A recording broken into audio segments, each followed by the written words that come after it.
Hello everyone. As some of you may or may not know, my name is Rajara Sims. And this evening I would like to bring to your attention the recidivism rate of our youth today. The recidivism rate for the youth today is very high. I work with juvenile offenders, and I see them coming and going. Some of them come back for different charges, some of them come back for not having clean urine, some of them come back for family issues, some of them are back for not going to school. Programs that we implement, we try to assist them in working up a level of leadership, guidance, and support for themselves as well as others. So the problem here that I initiated is a problem that we have troubled youth who need assistance from adults.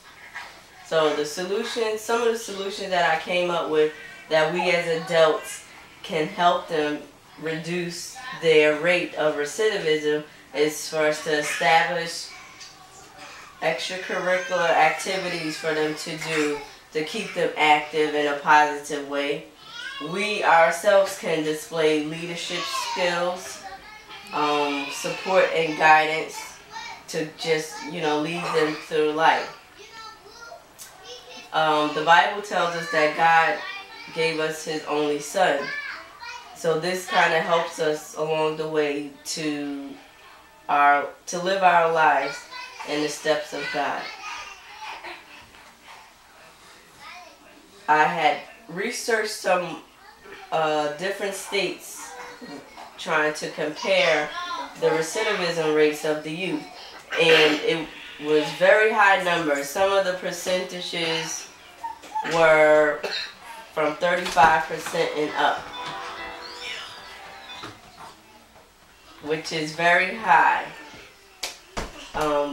Back in 1984, that's when they noticed the recidivism rate was on a rise, and today is way higher than expected.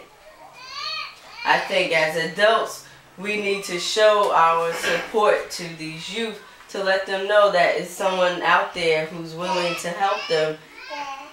We need to establish positive relationships with them so that they can feel safe and want to talk to us, to try to keep them detained from doing negative things.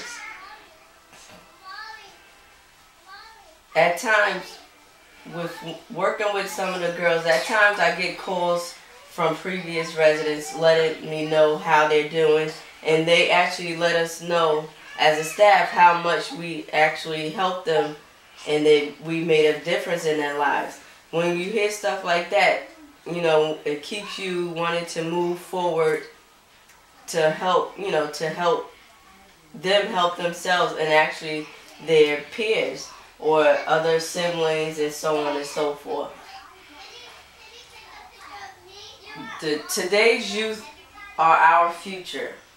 So again, we as adults need to come together, especially within your community, to help reduce this high rate of recidivism.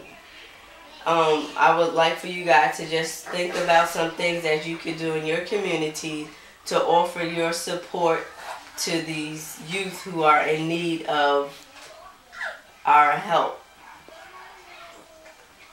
Today's youth are very challenging to work with, but I'm sure that when they're shown love and a feeling of being wanted, it helps reduce their level of self-esteem, because a lot of times some of them have very low self-esteem, and we never know why a person feels the way that they feel. But the Bible tells us that we should love one another, and the aspect of that, loving one another, meaning to help them along the way to do positive things. That way they can better themselves and look forward to a brighter future. So In closing, again, I just stress to you guys that remember, we need to be mature. Take a kid by the hand, tell them, teach them right from wrong. And Proverbs 22:6 tells us that we should train a child up so that when he grow old, that he will still know what he was trained and keep that within himself. So again, I thank you for your time. And again, I hope that you look to extend your hand to help our troubled youth to reduce this high rate of recidivism.